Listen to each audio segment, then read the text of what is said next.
and then they pile on basically outright lies to make it sound like the end of the world to the reader. Ladies and gentlemen, today is October 1st, the unofficial beginning of autumn, in my opinion. I'm Eric Planey. Hello, I'm Lucas Finko. And today we have as our special guest, drum roll, Jason Kaplan. I was doing the drum roll, so I was doing my own drum roll, so that's kind of what I got distracted. But I'm Jason Kaplan. I'm the Chief Operating Officer of Power Market. I'm excited to be here. Thank you guys for having me. And the three of us together are the Pirates of Clean Tech. Yar! Arr. Arr! Arg! I think I had 2 args, 1 yar. Well, Jason, thanks for being here. It's great to have you. I know you and Lucas go back quite a ways, I believe. Well, Lucas was my professor as part of the Clean Start program through NYU, the certificate program. That was probably 4 or 5 years ago now. It's the inaugural class. Exactly. Oh, because I was the inaugural class of the Diploma in Energy Finance. Energy Finance, Nice. Yeah, and I was corrupted by Lucas as well. I haven't quite recovered from it yet. Well, I never liked the name Clean Start because I always felt like I just had been released from prison, and my sort of to put me back in society was to teach me about renewable energy. So I felt like, but nevertheless, it was I very much enjoyed the program and had developed really great relationships from it. And that's actually how I got to Power Market in of itself, because of a good friend of mine that I met in that inaugural class, Chris Barrett, who used to be at Project Economics, which is now Power Market, and he wanted me to be there when he kind of departed. So it's a beautiful full circle, Yeah, it's funny. When I hear Clean Start, I think about like a radio ad from the 70s for the type of gasoline that doesn't freeze your fuel line. There you go. Use Amoco Clean Start gasoline. You will have no problems. Or a treatment program for, alcoholics or something. You'll get a clean start. There you go. It's all kinds of correlation here. Michelle's going to kill me if she hears this. No, she should be proud that 3 alumni of her programs have gotten together. Wait, so Jason, what does Power Market do? What's Power Market all about? So we are a full service provider of community solar services. We kind of work closely with utilities, energy retailers, and developers of community solar to provide them, all aspects of making their solar project a community solar project. And that kind of entails everything from acquiring subscribers to enrolling them in a community solar project, to billing those customers where billing is necessary, and then supporting them.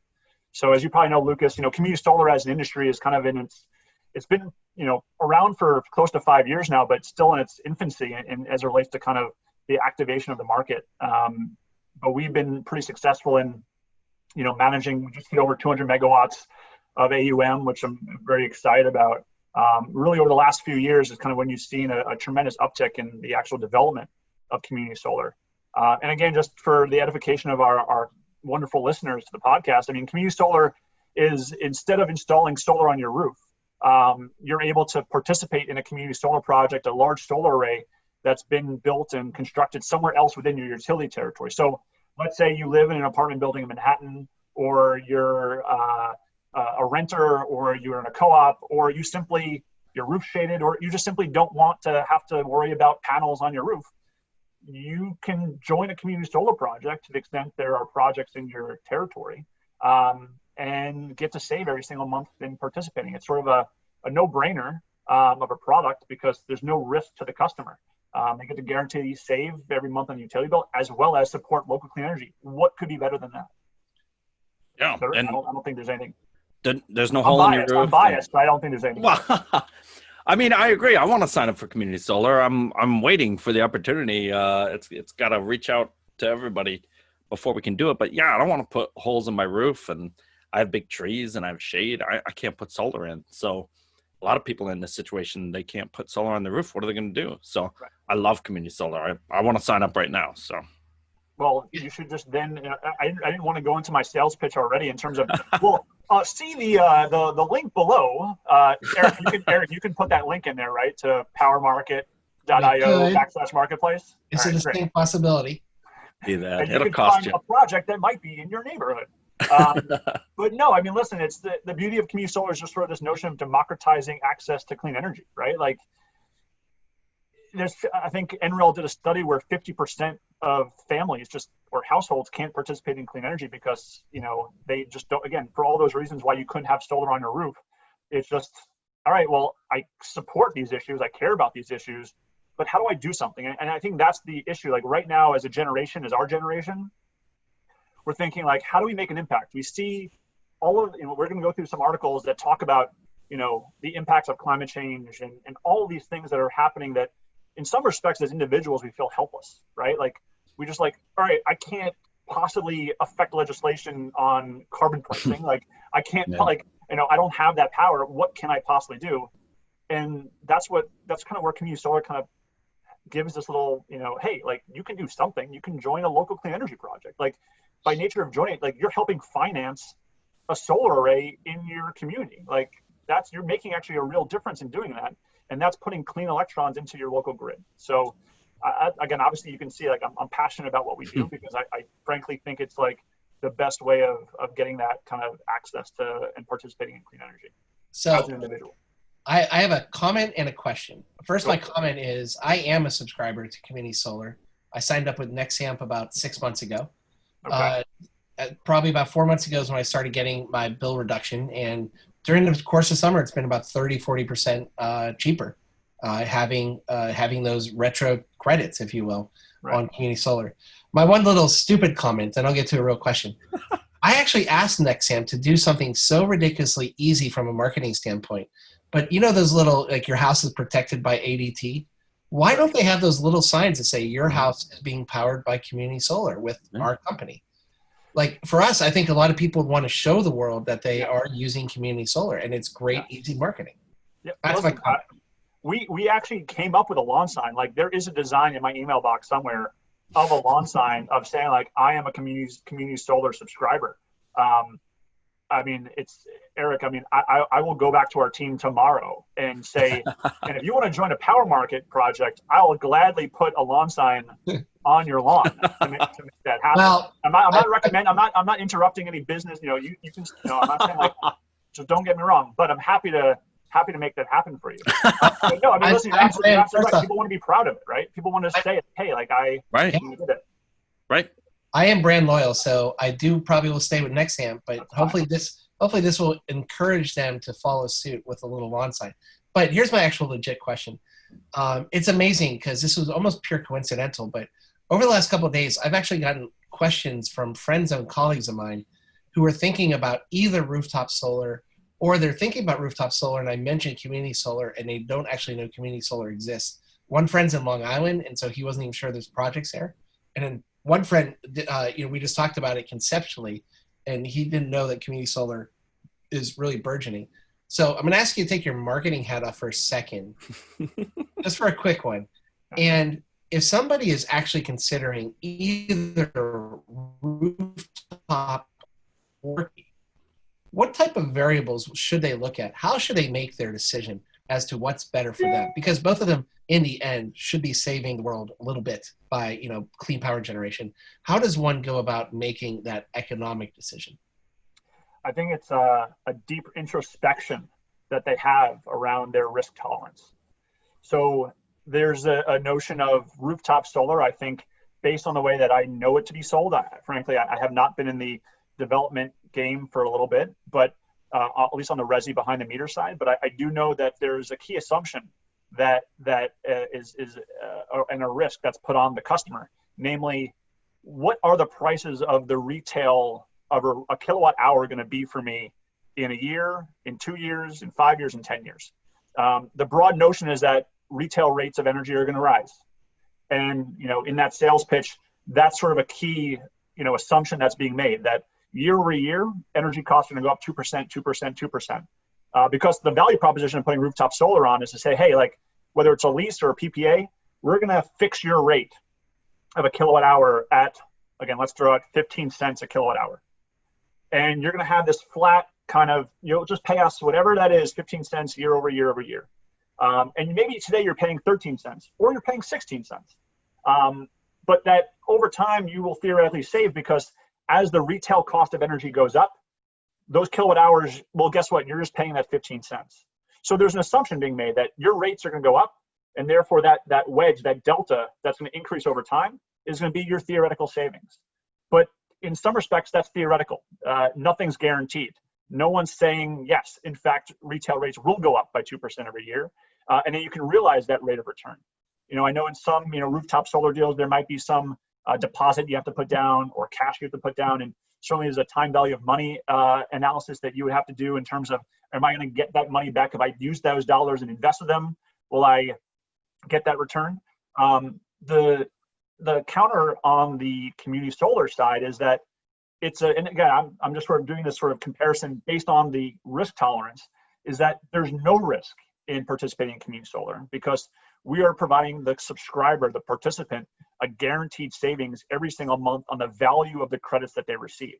So what happens when you participate in a community solar project is that we put your utility account, your name and utility account, we send it to the utility, we send it to Con Ed, and we tell Con Ed, Eric is going to get 1% of the output of this project every month. And that 1%, which is variable because the production of that project is variable, might be $10 in a month that is a bit cloudy, or it might be $100 in a month that's really sunny. But Eric will only be paying 90% of the value of that dollar applied to his bill in every month, no matter how much production there is, so that you will either pay us $9 and save that $1 in the instance where there's a $10 credit, or you'll pay us $90 and save $10 in the month where there's a $100 credit. So you as a subscriber never have to worry about or take on the risk of, will the retail rates of energy increase or decrease? Because frankly, it doesn't matter. No matter what the value of those credits are, you're only paying 90%, or you're only getting 90% of that value. And that's also in New York State, kind of the way that the program works today. Come the next few months, we're going to see something called net crediting being implemented, where instead of having to pay for the value of credits in New York State, simply the utility is going to put that $- or that $10 on your bill, and that's it. So essentially free money being applied to the bill. And again, without you putting up any upfront dollars, without having anything installed on your house, without having to take on any risk of maintenance or operation. So if you are risk intolerant and you want no risk whatsoever, and because again, putting solar on your roof and you look at those assumptions, and maybe those assumptions are right, you probably will save more over time by having a rooftop on, or by having a solar on your roof. But if you're like, well, that's great, there's still risk there that I feel I might move in 3 years, and I'm signing a 20-year agreement. You know what? That doesn't really align. Maybe the new purchaser of my house doesn't want to take over my lease, and I don't want to have to deal with that nonsense. Then community solar is the answer. And the other beautiful thing here, Eric, and I know I'm like just rambling on, but it's the fact that nothing prohibits a customer of community solar to eventually put solar on their roof. You can join a community solar project, and I would say nearly all of our subscriber agreements we have with our customers let you leave the program pretty much at will. You give us 30 or 60 days notice and you're done. So maybe you're thinking, hey, you know what? I would love to have solar on my roof. I'm not ready to commit to it yet. I love this idea of community solar. You know what? I'm going to join a community solar project in a year, 3 years, 5 years, when I really feel like, you know what, I'm really confident. Maybe I'm waiting for the panel cost to come down. Maybe I think that there's going to be some, something happening in the technology that I'm going to wait for.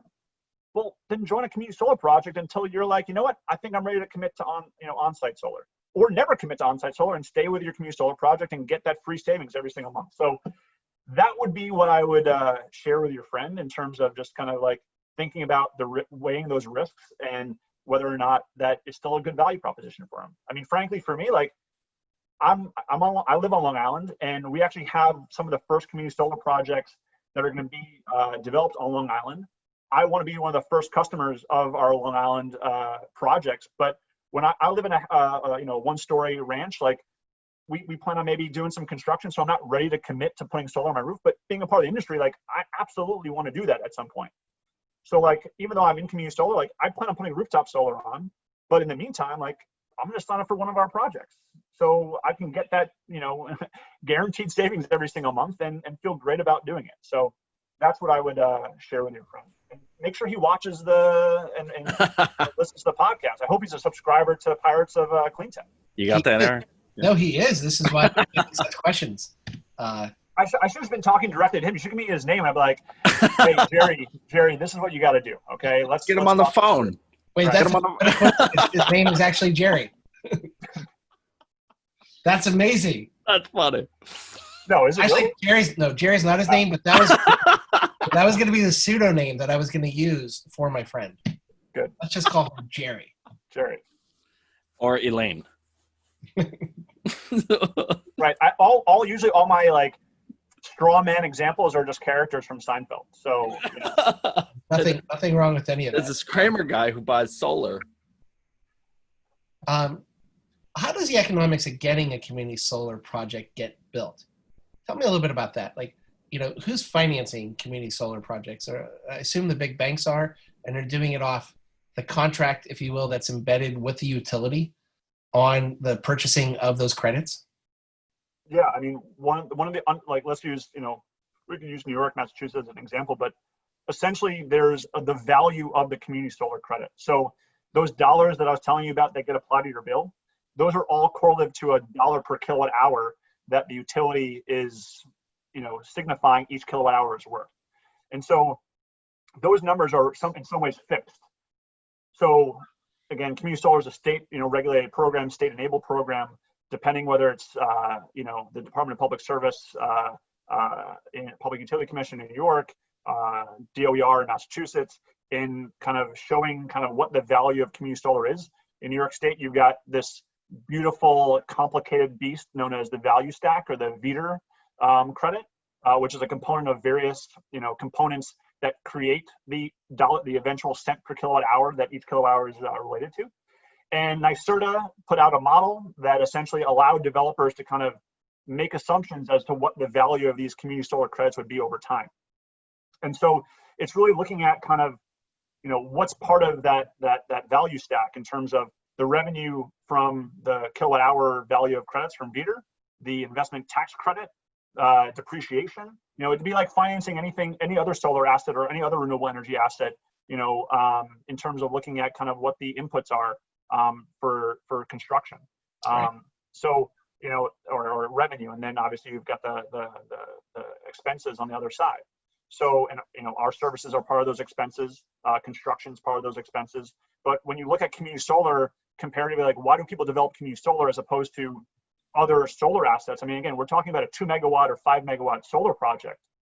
There's nothing inherently different about a 5 megawatt solar project or 2 megawatt solar project or 100 kW solar project that might be behind the meter or something that might be a qualifying facility. But the value of community solar compared to those other two is that we're able to get a higher value per kilowatt hour generated, or not me, but our clients, our developers, are able to get a higher value per kilowatt hour for the energy being produced from this array than it would otherwise if this was sitting on top of a manufacturing facility feeding the meter behind that. Because a large, you have a large manufacturing facility might be paying 5 cents per kilowatt hour because they are a large demand user and they pay very little in energy costs. But you take that exact same rooftop, solar project, that 1 megawatt, 2 megawatt project on a large facility, and instead of it having behind the meter, you make it in front of the meter as a community solar project. Well, now we can bring subscribers that are paying, and the value of that kilowatt hour goes from 5 cents a kilowatt hour to 15 to 20 cents.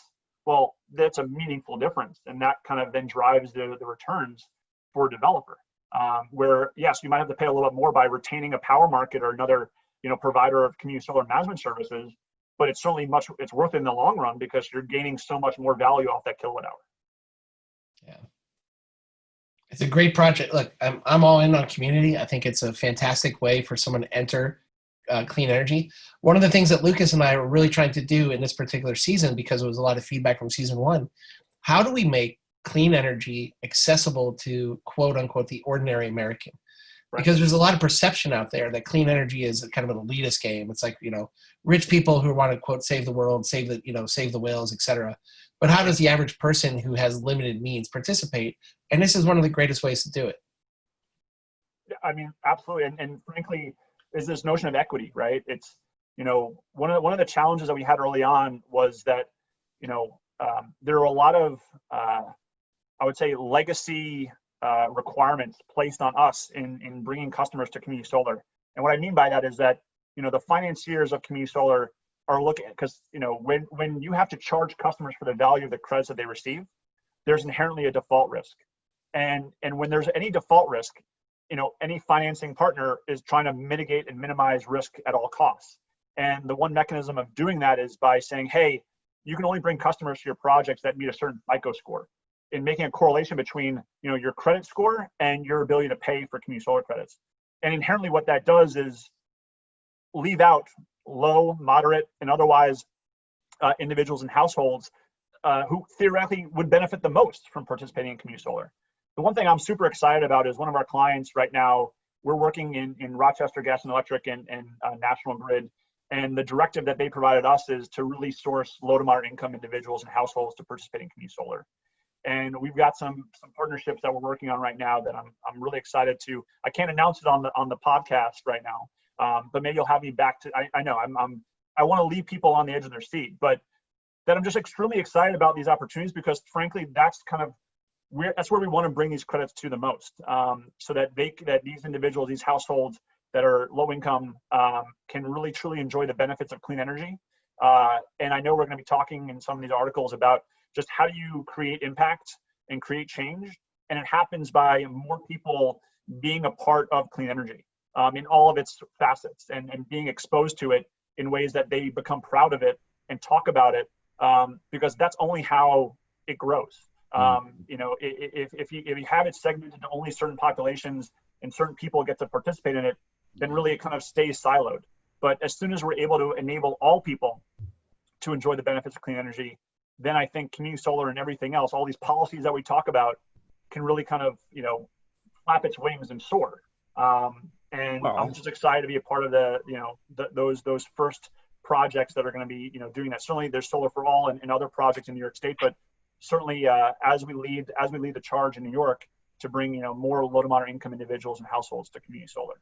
Well, we'll have to have you back on, or one of your partners in crime. Exactly. I thought Jason, you signed a document stating that you will make a major announcement on today's podcast. Well, I think as part of that document, I also signed like a 5 appearance minimum deal. Yes. Where over time, You're like when Kai Risdall on NPR, like Marketplace, when he calls up like that farmer from Iowa, like every 6 months, like that's gonna be me, Or it's like, let's bring back Jason Kaplan and see what he's got to say about this issue. Well, first off, thanks for that, implicit vote of confidence that we're going to be around enough to call you 5 times over the next year or 2. So that's kind of nice. I appreciate that. My pleasure. What's your website, and how can people get more information about power markets? Yeah, no, they can go to powermarket.io. That's kind of our homepage. Certainly go to our marketplace to see kind of all the projects that we currently have across the country. I mean, we are literally everywhere there is community solar. So New York, Massachusetts, Maine is a big one that is coming up right now. New Jersey, Northern New Jersey, we're very much really excited about the project we've got with Hartz Industries, Hartz Solar. We just actually had a release today around our work with Sunrays in Maine. Rhode Island, working with Navisun, Pine Gate Renewables. We've got projects, as I said, through New York and Massachusetts with Nautilus and Green Street Power Partners. And we're in Minnesota, Maryland, again, wherever you are on the East Coast, likely we have a community solar project that's right for you. This is the New Jersey, New York thing going on. New Jersey's coming strong. Listen, they got little pilot programs. Listen, some of them just like dip their toes in the water, see how this community solar thing works. Huge pilot. And then you get an explosion because you realize there's all this pent up demand. It's like, wait, we can do this. All right, we want to do it. So we're excited about that too. Well, first off, we're going to talk offline about Ohio because I already have a location for the project. All right, and now we're going to get to articles, but of course we forgot to do one very important thing because I think all of us are touting a fine brew in hand. So I'm back to Angry Orchard, Hudson Valley Cider. Shameless plug. Hopefully they'll sponsor us one day. What's Jason drinking? I got a oatmeal stout from Westkill Brewery in Westkill, New York. One of my favorite spots. Every time I'm up in the Woodstock Shindangan region, I'd highly recommend going up to Westkill. Delightful. Cool. Yes, agreed. And I'm back to the Great Lakes Brewing product. So Cleveland, Ohio. Yeah, man. Before we get to articles, I went to one of the Christmas ale launch parties for Great Lakes Brewery. Their Christmas ale sells out in a matter of days. And the next day I'm at the hotel treadmill and I'm sweating and I smell like peppermint. You know, Sam Adams does their Oktoberfest, and I love it. And it sells out in like 2 weeks now, and it really makes me mad. And Yes. Hopefully all made with clean energy methods to make those brews. well, you know, we should all be drinking Fat Tire, because Fat Tire is the first carbon-free beer. But Nowadays, I never know who actually owns who when it comes to, you know, every sort of you know, bespoke beer seemingly has InBev as actually its owner. You know. come on, no, Sam Adams has their own ticker, SAM, I think it is. Yeah, they're their own company. I just assume Disney owns everything, and it just makes What about Otter Creek? Otter Creek organic beer, very good, up from Middlebury, Vermont. Very good stuff. I'm sure our listeners really want to hear more about our beer tasting. All right, Eric, come on, this is yours. All right, so I'll be quick today. I just have some. I have 4 articles, but they're all very, I think, pretty light. BBC News. We haven't talked about BBC in a while. From September 21st, Airbus looks to the future with hydrogen planes. Really awesome story. I am a Boeing shareholder, but you have to salute Airbus here for just doing what they're doing on hydrogen. And so last week or 2 weeks ago, they revealed 3 hydrogen-powered aircraft that they're going to be studying for the future. One is a kind of your smaller commercial jet. One is a turboprop for a commuter. And one is a really funky kind of I don't know if that's a delta shape, like a flying wing. Yeah, man. We'll talk about that. But if you scroll down, I think one thing is just really interesting. They're saying by 2035, they could have a hydrogen-powered aircraft. Hydrogen and aviation have gone back over a century. Of course, especially us New Jersey folk, or you New Jersey folk, we know about the Hindenburg. But there have been some flirtation with using hydrogen. Today, it's more about hydrogen fuel cells, creating the hydrogen that would power kind of very similar aircraft engines that are low carbon already right now. So that's why they think that the potential is there.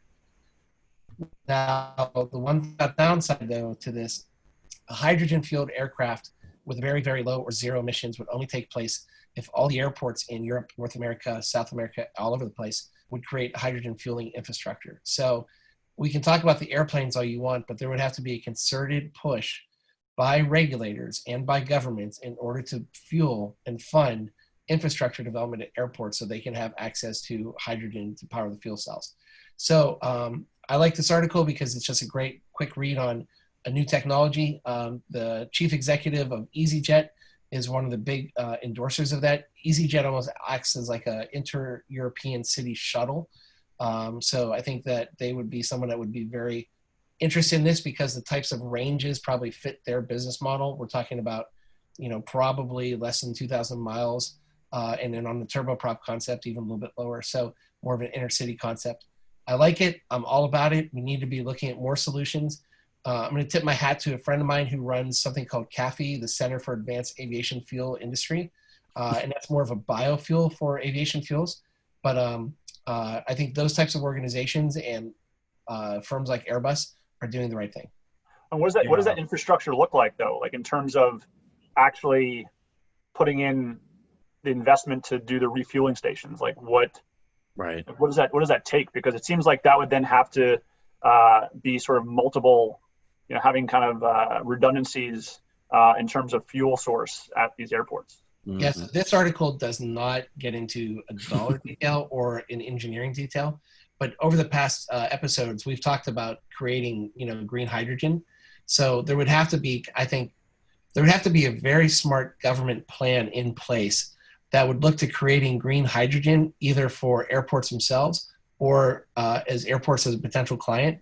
So if you're looking to position, you know, even the physical locations of green hydrogen production, why not have it located near an airport if you can possibly do that? So just in case the technology starts switching there, right? Because in order to really have, you know, addressing climate change by 2050, you have to think out of the box and you have to think 2 steps ahead. So I think the best way to lower costs is to create infrastructure like hydrogen facilities, downstream facilities that would be located in areas that would be the least cost in order to get that product to end market. Yeah, we got to make sure that it's green hydrogen too, right? And not blue hydrogen. So that's, yeah, there's a lot of open questions about that. So obviously I love this whole concept. I love the hydrogen powered plane. I think the energy density is there to make this work. I don't know if people know about this whole delta wing concept. I want to talk about this for a bit. This has been a new design. Both Boeing has one of these also. So if you look at a normal plane, all the lift is on the wing and all the weight is in the cylinder here. And so they have to have a lot of strength between the two of these, because all the force keeping it up is on the wing and all the weight is on the cylinder. So it's actually much more weight efficient to put the weight in the wing. And then you don't have to have all this strong materials holding the thing together, the two parts together. Everything's just one part. So that also saves you on weight, and it's safer. And, you know, then it enables things like hydrogen or electric or other options. So it's a design that's been around for a while. One of the issues on passenger aircraft is claustrophobia. So a lot of people need to be near windows, and that's why the cylinder design has kind of won out partially.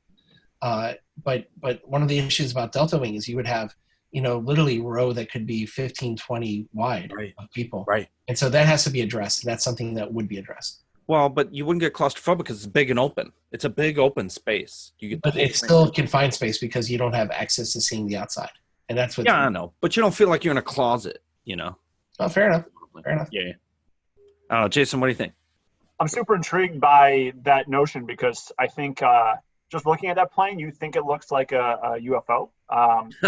It does not look like a plane that you would, you know, enter in and feel like, oh, this, and I think that's just kind of, you know, that's what change does to you, right? Like things improve and design improves, but it's uncomfortable in a way to look at it.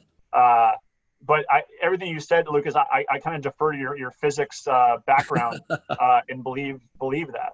I had no idea, frankly, that there was so much, opposite forces happening at such a little pivot point on a plane. Now I feel like I'm terrified to go back on a normal looking plane. So thank you for that. Sorry, I'm sorry, buddy. Yeah, don't worry. You know, that means like you know when you like go on a plane and you like try to find a window seat and you don't want the wings to block you. Like, no, that's where I want to sit because that's where the most strength is in the plane. So that's kind of where I think what I've gathered from your analysis.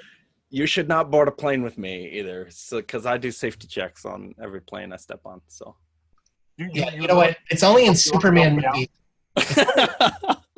It's only in Superman movies where the wing falls off. So don't worry. It hasn't happened in a long time. You know, B-17's wings would fall off and they still fly them 200 miles and they land in England. So you're fine. All right, next article. All right, next, yeah. So just kind of keeping with transportation, this one is from phys.org from September 28th. New study shows that converting to electric vehicles alone will not meet climate targets. And I don't think this is anything that would be a surprise to a lot of people, but I thought there's some stats in here that were really good. This is really referring to a publication by some scientists from, I believe, the University of Toronto, in a publication called Natural Climate Change. And so everyone thinks that, you know, EVs coming on the road are a fantastic thing, and they absolutely are. We are all fans of them. We just did a 2017 Chevy Volt review on our Pirates of Clean Tech EV reviews. Had some fun with that. What's interesting here is they're saying in order for them to be significant in terms of stopping climate change, 90% of all vehicles on the road in the United States by 2050 would have to be EV. Now, even the most optimistic forecasts are 50%. And then the other part that's really interesting, if those number of vehicles were to hit the road, there would have to be a 41% increase in electricity production just to satiate the demand by electric vehicles. So, of course, there are still pockets in the United States where a lot of power generation is taking place from fossil fuels. And if you're to ramp up EV usage on a mass basis this quickly, there would be a good chance that those fossil fuels would stay in place because that power would absolutely be needed along with onboarding new renewable energy throughout the United States. So this is almost what goes back to Lucas's article last week that getting to 100% clean energy immediately may not be the best. Getting to 90% in that particular article would be. There's a little bit of a similar tone here. I'm still a fan of plug-in electric hybrid vehicles. I'm a huge fan of EVs, but as we get up the technology curve, the range curve, plug-in electrics also make a lot of sense for a lot of people. It's a way to kind of mitigate on a very micro basis this macro issue that's being talked about here. But the reality is we just need to put more clean energy on board as fast as possible. Yeah. And then that would give us incentive, or maybe having government incentive would give us a capability of putting more EVs on the road and having clean energy to follow suit. Joe Biden, I'm trying not to get political here, but Joe Biden has an infrastructure plan for renewable energy. And if the next president and succeeding presidents have that same type of mindset about spending trillions of dollars on infrastructure, we will modernize this economy and we can hit our targets that we need to in order to keep 2 degrees centigrade and below by 2050. Okay, I'm done. Can I have a drink? I feel like the premise of this article is kind of preposterous. Just this notion that, I get frustrated sometimes where you talk about kind of, let's look at just one solution and then see if that one solution can solve all problems. And it's like, no, like no one solution will solve all problems. It's an amalgamation. It's a menagerie of solutions that will solve these problems. And I think that, these kinds of articles, for me, frankly, not that they're a deterrent, but they just kind of put a wrong skew on kind of, oh, well, it's not going to be possible. It's unrealistic. It's like when you use terms like that, a reader looking at that would say like, oh, well, it's unrealistic, then you know what? I'm not going to do anything about it. Right. As opposed to talking about what is realistic and what should be done and how this is part of the solution. It's not the only solution. Again, I remember, and I think back to when I was in law school at Vermont Law School, and my girlfriend and I, we were watching Who Killed the Electric Car in 2006. and it was just this notion, like we were crying. We're like, man, how could this happen? And you just see how things have changed since then to now in terms of just knowledge about electric vehicles, about the passion for electric vehicles, and how the industry has changed in a meaningful way. That, change can happen and dramatically within, 10 years. So again, on one hand, I don't like the use of absolutes like unrealistic because again, who knows what, 5-10 years from now will bring. If we get to that Elon Musk story, I mean, that guy, miracles shoot out of his fingers. So, anything is possible. But, again, I think we just need to have more people talking, like you guys are doing these reviews on electric vehicles. You need to have more owners talking about why they love their electric vehicle. And, I remember going to my mechanic and he was like, dude, don't get an EV yet because, who knows what the complications will be having this. And it deterred me at that time from going with it. So, the people that, lay people trust in terms of giving them advice in terms of car purchases, that attitude needs to change as well. So there's something, systematic that needs to happen to get more people into EVs, and no doubt programs to kind of incentivize and give rebates and things like that are good. The HOV lane, that on Long Island is a big plus to be able to have an EV. Then you get full access to HOV even if you don't have multiple passengers in your car. But I think there just needs to be more things to be done to get people excited and scaling that. EVs. But your mechanic said that because he was going to lose revenue because EVs don't need any maintenance. But dude, if I was that guy, I would be like, all right, listen, I'm not looking at the future. Like, I should diversify. Like, I gotta have a secondary shop that just services Tesla and electric vehicles. Like that. Like, if I'm in the trades right now, like I would be in electric vehicle maintenance because that guy, that mechanic, he's gonna make bank. Because one, if you have an EV, like you got money to, you theoretically. You have money to spend. And again, all mechanics know, like you talk about the carburetor and the chassis, the owner has no idea what you're talking about. The flux capacitor on your battery needs to be switched out. Like, yeah, sure. Whatever it's going to cost, I'll make happen. Okay. First off, you can save money on your flux capacitor by staying under 88 miles an hour. Secondly, true story. Last year when I was trying to put a team together for my electric vehicle conversion project, I called a local community college and I said, do you have students? Like, can I donate the cars? And I would be a funder, let's educate. And one community college said, absolutely no. We're teaching mechanics classes. Maybe we can help you paint it when it's done. Yay. And then another community college a little bit too far away from me said, well, we're actually going to launch an electric vehicle repair curriculum in this fall. This was about 6 months ago. I don't know if they've done it. Unfortunately, it's just too far away for me to make it work, but there's the winners and the losers, and that's what life's all about. So I actually like this story in the fact, I totally understand and agree with you, Jason. If everybody did this, though, in every facet of renewable energy, then you have a baseline of data to then determine on a macro basis, I'm using the word macro a lot today, to determine where we can be allocating from a big picture and government incentive standpoint to what would be most effective in combating climate change with using as little resources as possible. So I actually don't mind these stories because they're a baseline of comparison. I agree with you on the negativity aspect, but I think most of the audience of people reading these articles are probably people who are buying into anyways. So you're not going to convert them from positive to negative in attitude, but you're giving them a kind of talking points or thinking points. Yeah, I mostly agree with Jason, so maybe I can bridge some of this. They do take one negative conclusion, which is, okay, EVs won't solve climate change by itself. And then they pile on basically outright lies to make it sound like the end of the world to the reader. So they say you would increase electricity demand 41% of current levels, and most of that would almost certainly run on fossil fuels. So that's an outright lie. I just saw a projection today where you can service whatever load of electricity you want, and you could be 70, 80, 90% renewables. A higher level of electricity load doesn't mean you have to use fossil fuels. It's just an outright lie.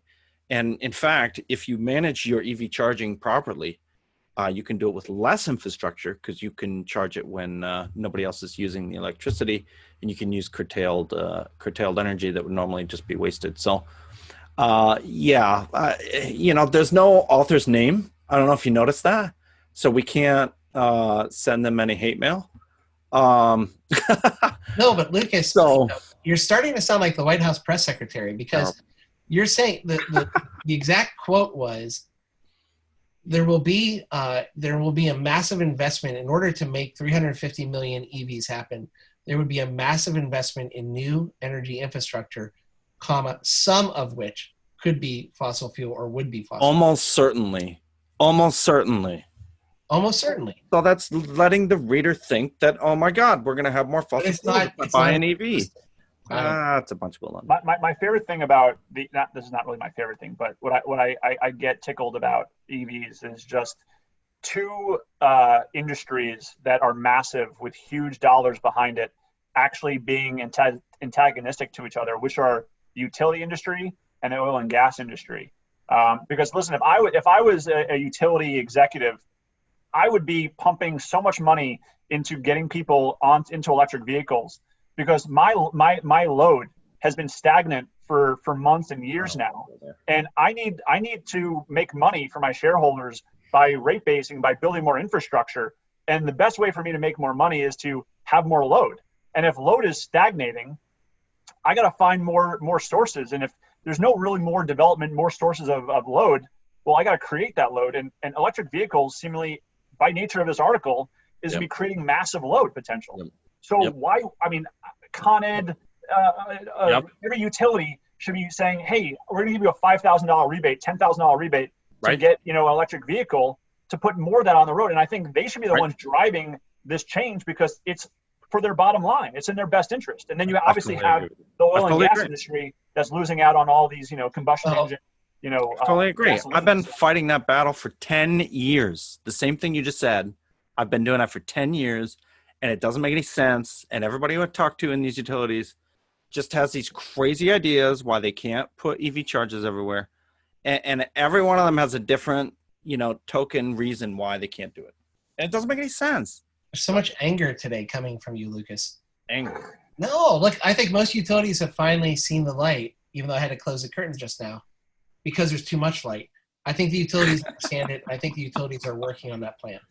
I think the catalyst was Volkswagen emissions money started trickling into state coffers, and they started calling their utilities and they started saying, let's build out EV charging infrastructure, and it's starting to happen. No, you know what happened? The private EV charging companies said, no, we don't want the utilities competing with us because they'll win and they'll push us all out in their monopolies. We don't want them.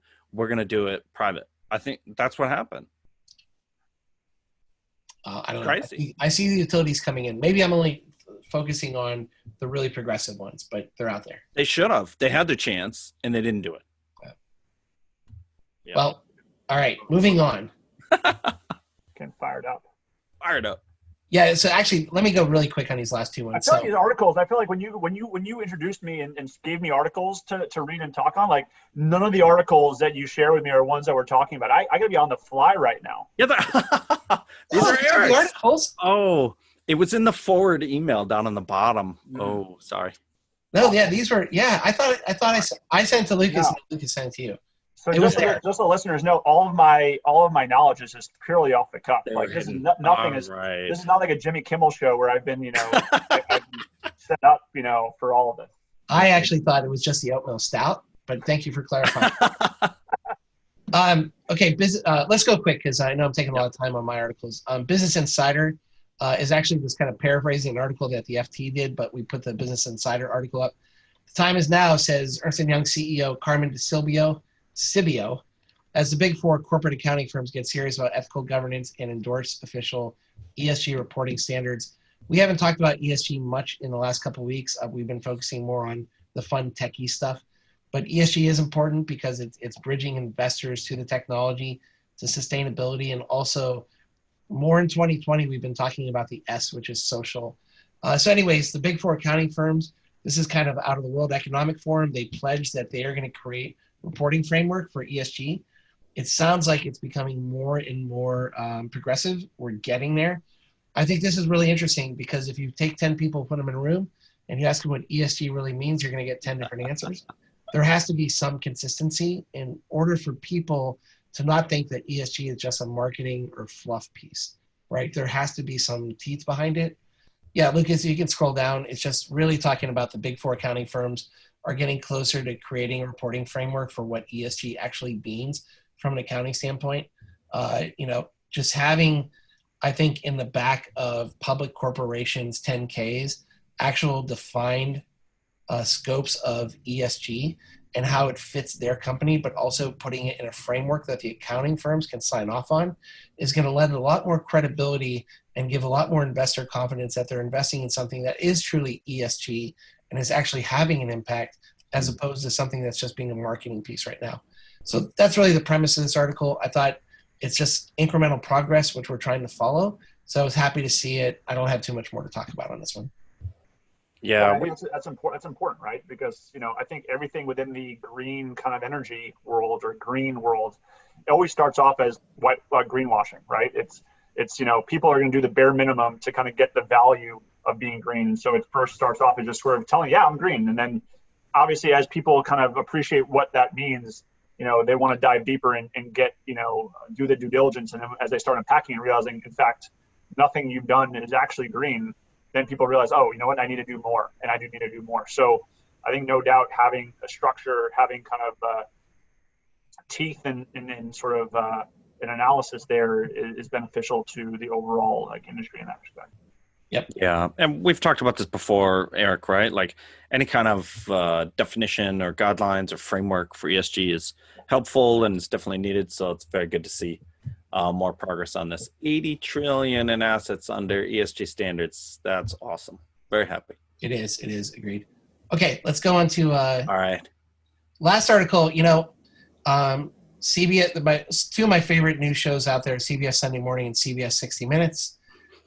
We were relaxing watching CBS 60 Minutes, and I recommend everyone to go on CBS News' website and just rewatch this article about Sir David Attenborough to 60 Minutes on climate change.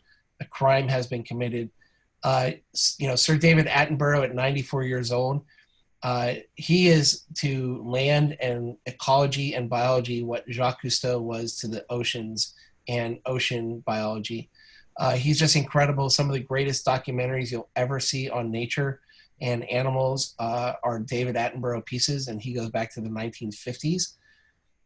He's truly worried now.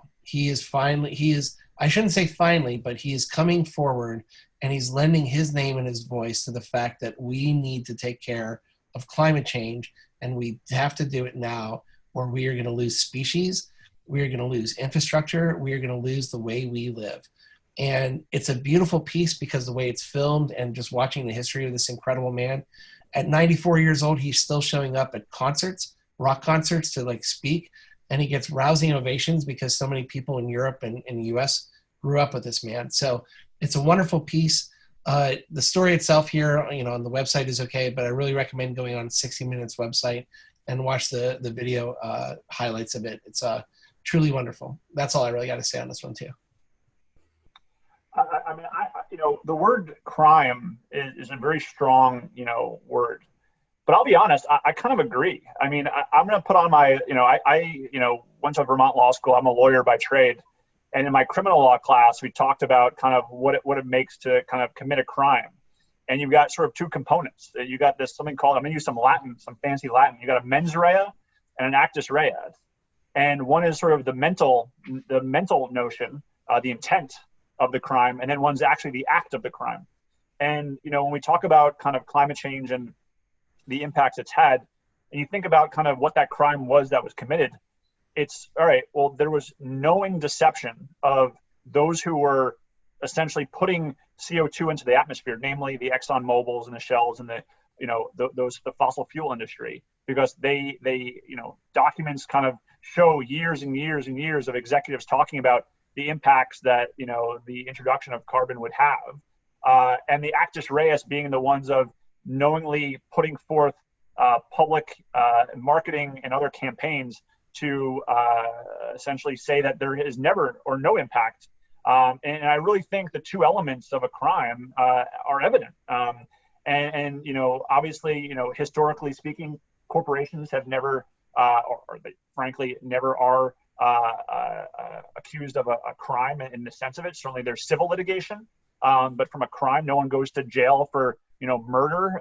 No company gets thrown into jail for that.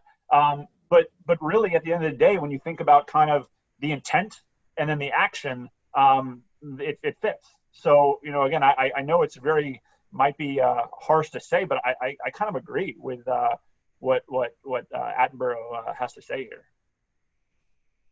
Yeah, I thought it was telling years ago when the Rockefeller Foundation decided to divest from oil and gas investments because they had found out precisely what you were saying, that they were not being honest about the impacts of climate change, and they knew about it years ago and they buried it.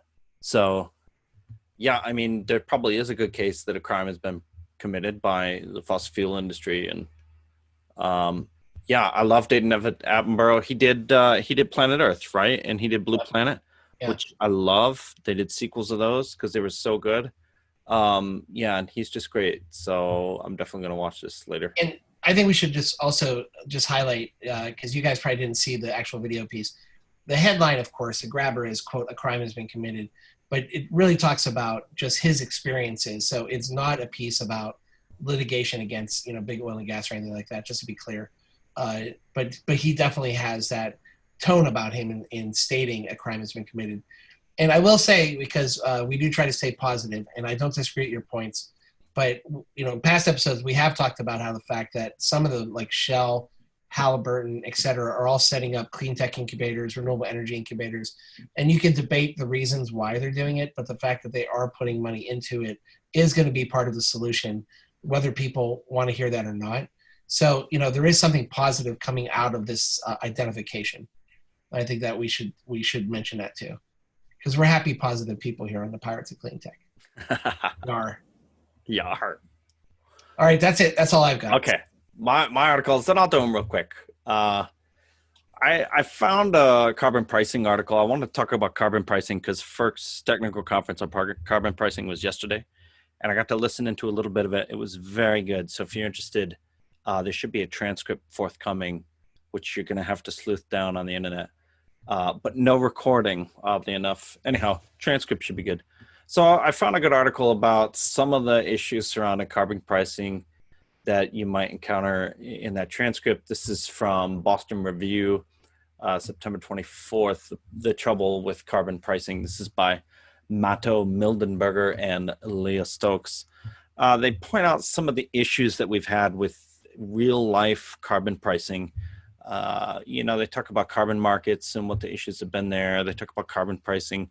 So real quick, when they created these carbon markets, they kind of created these like straight line estimates of where carbon needed to go. And then they issued credits for those amounts. And if not enough people showed up to buy these credits, the price was zero. Because you were reducing more carbon than had been estimated, so the market was worthless. And if too many people showed up, the price went very, very high, and some people had to shut down their business because they couldn't get a carbon credit. And then they complained to the government, or they went on TV and said, "Oh, this regulation is killing business, it's killing jobs, and all this stuff." So it was very difficult it's been very difficult to make carbon markets work really well. So then the other option is, well, let's just go with carbon pricing and like a carbon tax. And then they point that out too in here that, well, a lot of people are just insensitive to the price of carbon. Like the prices we've had just don't make anybody do anything. So it just looks like a tax.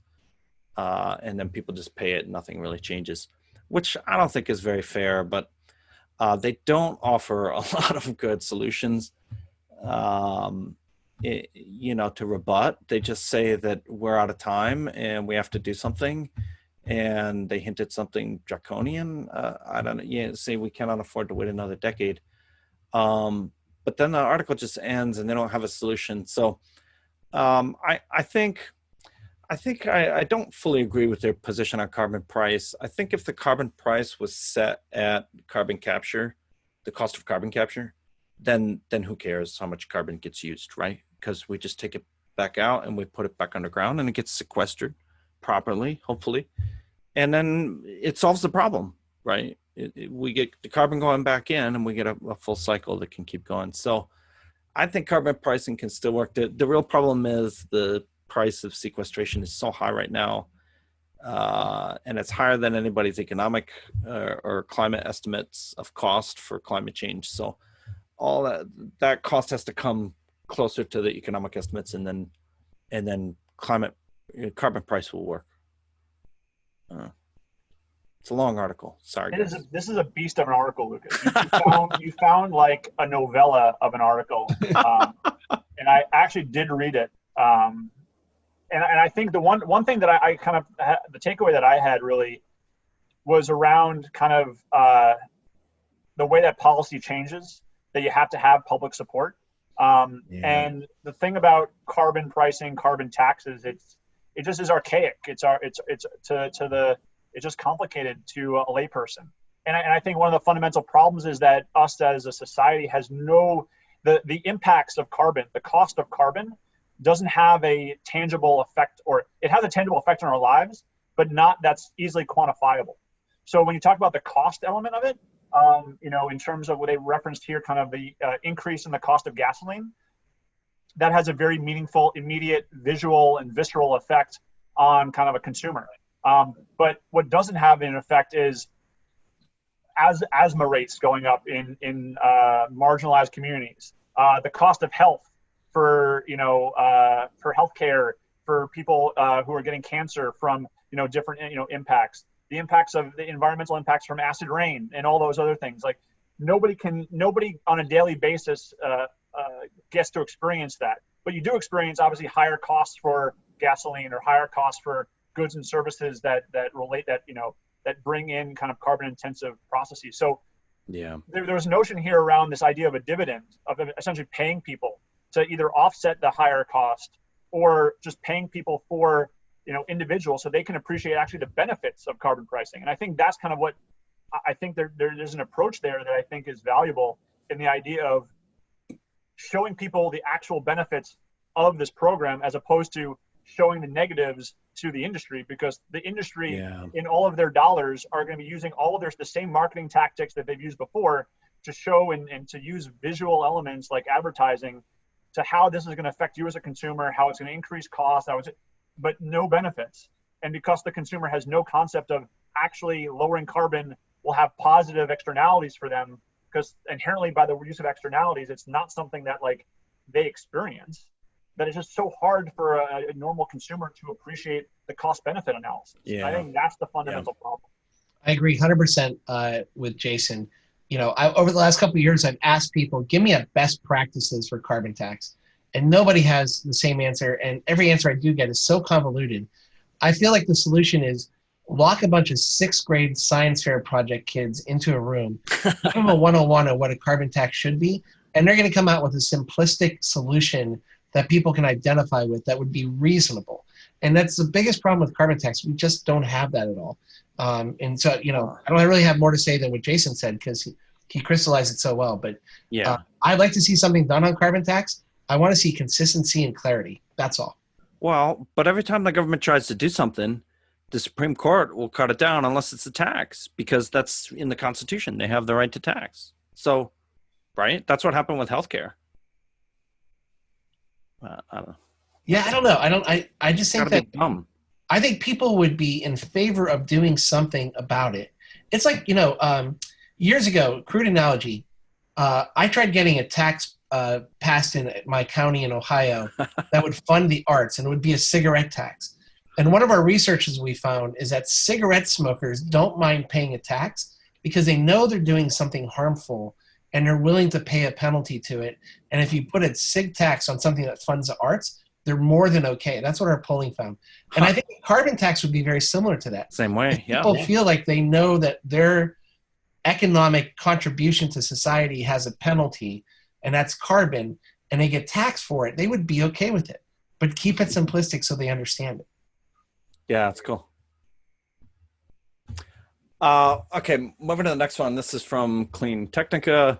6 big takeaways from Tesla's Battery Day. This is on September 23rd from Matt Pressman.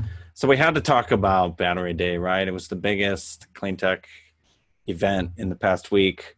Tesla came on, Elon Musk came on, and he put everybody in the crowd in their own Tesla.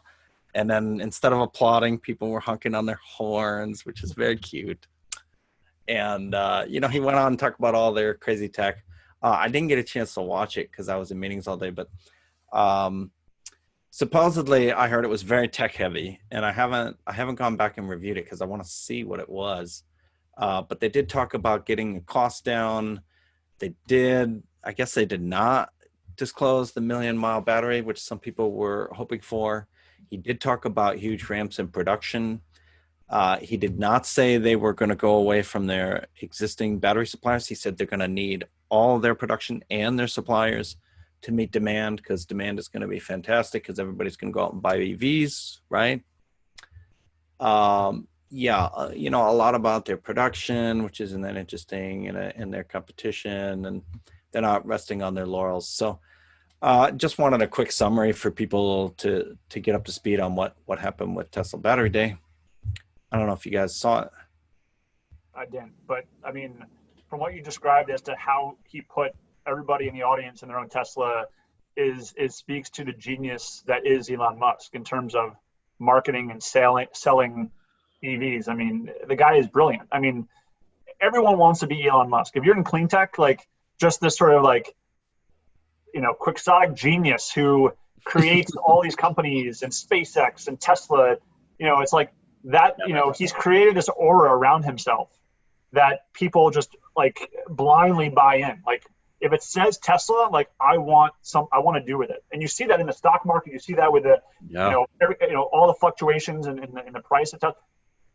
Again, I don't have a Tesla Powerwall. I don't have a Tesla car. I don't, but from what I've heard, again, like I think there's an aura around the brand that kind of in some ways may trump the actual technology that might actually, it's again, you want to show your friends a Tesla, right? You don't want to necessarily show them a Sonnen because they're like, what's Sonnen? Like, I have no idea what that is. It's like, oh, that's a different, behind the meter battery, provider. It's like, right. So it's like that in creating that brand, which is what he's done just a tremendous job in. And even the fact like that someone threw a baseball at the window of their Cybertruck. Even that I thought was like, how you turn any news into good news, because it's like, it just got people talking about it more and more and more. And it's just like the Kool-Aid, the Tesla Kool-Aid is just the most delicious drink you can have. Okay. First off, I've stopped eye rolling because I was getting headaches. Oprah Winfrey Oprah Winfrey, season premiere of 2005. Every one of her audience members, 250 people, all got Pontiac G6s. And she's out there going, you got a car, you got a car. Because she had the little gift box, and one person only was supposed to have keys in the little box. 250 people, they said the greatest auto promotion of all time. Elon Musk just put a power cord to it. That's all. Same promotion. Number two, I do actually like Elon Musk, jokes aside. I think he's revolutionary. I mean, the guy builds rockets in his spare time. He moved the needle, because when BMW started on the i3 and i8, it was directly because of what Elon Musk has done. So I jokingly make fun of the aura of Elon Musk, but there's no doubt he earned most of it. What? They didn't get to keep the cars. They just had to sit in it for the presentation, I think. No, but it's the same thing. It's the same okay. Well, you know, from a visual standpoint, it's the same thing. And they had less tax liability too at the end of the day. What's that? I said they had less tax liability at the end of the day because you didn't give them a free car. So they didn't have to pay the taxes. Right, exactly. Good for them. Yeah, okay. Minor point. What I will say though, I mean, honestly, it was a good day.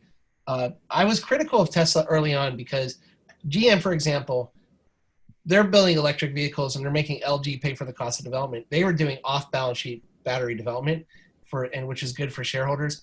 Elon wasn't doing that. He was like the original Apple. He was holding everything, all the tech, all the R&D to himself, all the CapEx, everything that really I think was a burden from a cash flow standpoint. He did eventually tie up with Panasonic on the Gigafactory. He's doing the right things right now. I mean, he's driving battery costs down, which is the most important part, as you said. So I think there's some good takeaways. I don't think this article really gets into a lot of details. I didn't walk away after reading this article saying, okay, I know exactly what happened. But it was a good summary. And, you know, Tesla's going to keep driving costs down and making better product. And it's great. Yeah. Yeah, it was good. And it was short. It wasn't TLDR. So I liked it. Okay, last one for me. This is from Nikkei Asia, which is interesting. I saw this. My jaw kind of hit the floor. I didn't even know this was going on. Many nuclear reactors with key South Korean parts have been cleared for the market in the U.S. I didn't even know they were looking at SMRs, the small modular nuclear reactors. So this is great. So there's a Korean vendor that makes small modular nuclear reactors, and they have been approved by the NRC for use in the U.S. So this is fantastic. The units are capable of producing 50 megawatts of power. It's about 5% the size of a normal giant nuclear that you see in these facilities with all the fences. So they can be installed. They're very, very safe. They're supposed to be able to shut down on their own without any external power, which was the problem in Fukushima in Japan, right? They had to shut down. They lost power. Their diesel generators were underwater, and then they couldn't pump cooling water into the reactors. So this doesn't have that issue. You can put it underground. There's all kind of interesting details in here. And then also GE and Hitachi have a joint venture, GE Hitachi Nuclear Energy. They also have an SMR under review with the NRC. So this is great news. I've been very nervous about all the nuclear plants shutting down because currently they're being replaced by natural gas units. And these natural gas units have 30, 40-year lives. So that means all these 2050 zero carbon 2050 goals, I don't know how we're going to meet that when we're building new natural gas plants right now. So if we can build these instead, we might hit those targets. So very happy to see this. Well, we're doing that by 100% of our transportation fleets in the EV. Didn't you read the article? This is a direct rebuttal to that article. Exactly. We need fossil fuel. We need SMR. Yeah, well, you know what, though? Here's one thing interesting. So I did a lot of work in economic development on SMR because I was kind of in the middle geographically of two big manufacturers. And I was so frustrated because two very big American manufacturers of nuclear technology all shelved their SMR research because the cost of nat gas was dropping so much in the shale boom, the original one of last decade. They shelved everything. And I thought, this stuff isn't getting shelved. This is Indiana Jones in the warehouse, never to be seen again. And I knew that it was going to come back one day. So as somebody who's very pro-Korea, South Korea for family reasons and all else, I'm really happy to see this. Doosan's a great company. They've done wonderful things. Their baseball team is one of my favorites, Doosan Bears. But it is sad to see that, we're giving a foothold to international companies because we weren't long-term sighted enough to continue R&D where we had a leg up, 10 years ago. So we could have been a bigger solution, a better solution, and we just weren't. Listen, I don't want to be like the wet blanket on the SMR, article. I just, my issue always, coming from my background is just around kind of waste and what to do with that waste. Everyone talks about kind of subterranean disposal. I remember kind of in college talking about Yucca Mountain and where does nuclear waste get disposed of and all the issues that kind of arise from it. And obviously SMRs at a scale, what they said, 5% of a typical, nuclear reactor. So obviously the scale is much less, but no doubt you're still creating, used radioactive waste. And I know just, doing some reading that, Indian Point has about 15,000 tons of nuclear waste still on site. And one of my close friends that works in ICERTA, works on the waste issue at Indian Point. And again, it's just there's nothing safe about it. And so it's just, appreciating kind of the carbon, zero carbon energy that's generated, but there's a waste element, even if it's de minimis, that you just can't get away from. And then it's just, how do you safely remove it? How do you safely store it so that current generations and future generations aren't subject to it? And again, when you think about just what's happening in fracking and other, sort of just, disturbances to the subterranean, who's to say that someone forgets that they had a nuclear store somewhere and they decide to, do some disruption and all of a sudden there's a leak, and obviously groundwater, again, maybe this is the beer talking now. Like we've gotten to the end of where it's like, now I'm going on my rant about like the water rights and like riparian rights and how like in contaminating waterways by nuclear waste is gonna be like the next war. But no, but like fresh water is like our most important resource. Yeah.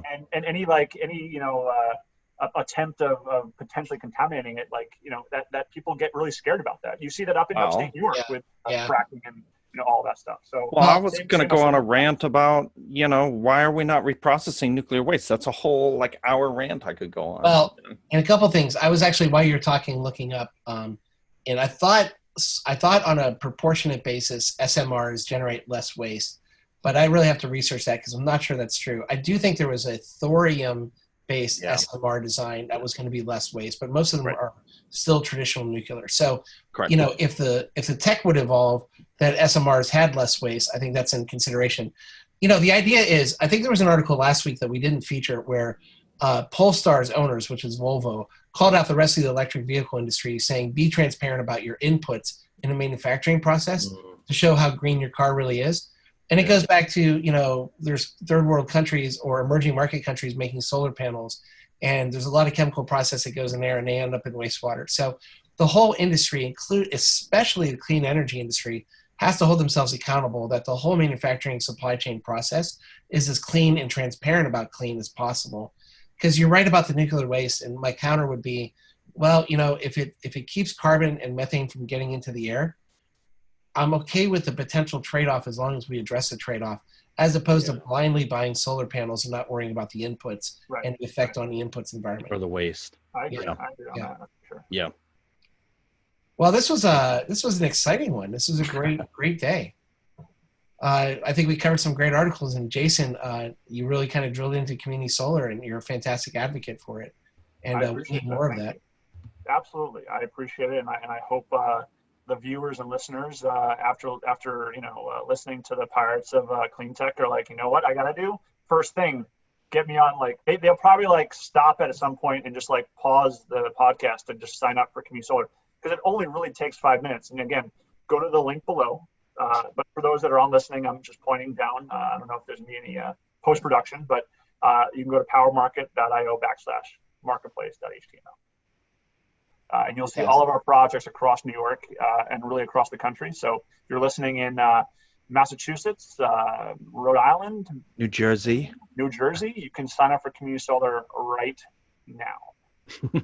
Awesome. Well, thank you, Jason, for being a great advocate. And despite the fact that you had Lucas as a professor, it seemed like you turned out okay. Listen, And, you over. That's the whole point about learning is you overcome all the obstacles that they put in front of you. Awesome. So while people are down there, they should also click subscribe on YouTube. Oh yeah, right. Little alarm bell, so you get the notification when I'm gonna subscribe right now. Actually, I think. Yeah, and then you should also click follow on your favorite podcast website, whatever podcast site you use. We're on 5 or 6 different podcast sites, so you can click to follow, and then you get notified also. Maybe we should do when social distancing eases, we can do like a PBS Telethon type thing, where we can on the screen just get phone calls and people are subscribing to our YouTube page right on the spot. I think it would generate a lot of buzz. We could maybe even get like 45 by then. That'd be fantastic. We'll go live 24 hours live straight through Eric and Lucas. Just reading articles. Just reading articles. If you read that carbon pricing article, I think that might take you 24 hours. Yeah, because the world needs another 24-hour news source. Perfect for our democracy's survival. Great. All right, well, listen, guys, it was a pleasure. I appreciate you having me. I'm excited, and congrats on the podcast. I wish you guys the best of luck as this continues to grow. Cool. Thanks, Jason. With that, the disclaimer: the views and opinions expressed by ourselves are those of ourselves and not necessarily those of any organizations we represent. Say that 3 times while drinking an Angry Orchard. Please sponsor us. That's right. And with that, I'm Eric Planey. I'm Lucas Fico. I'm Jason Kaplan. And we are the Pirates of Clean Tech. Arr. Arr. Arr. Matey.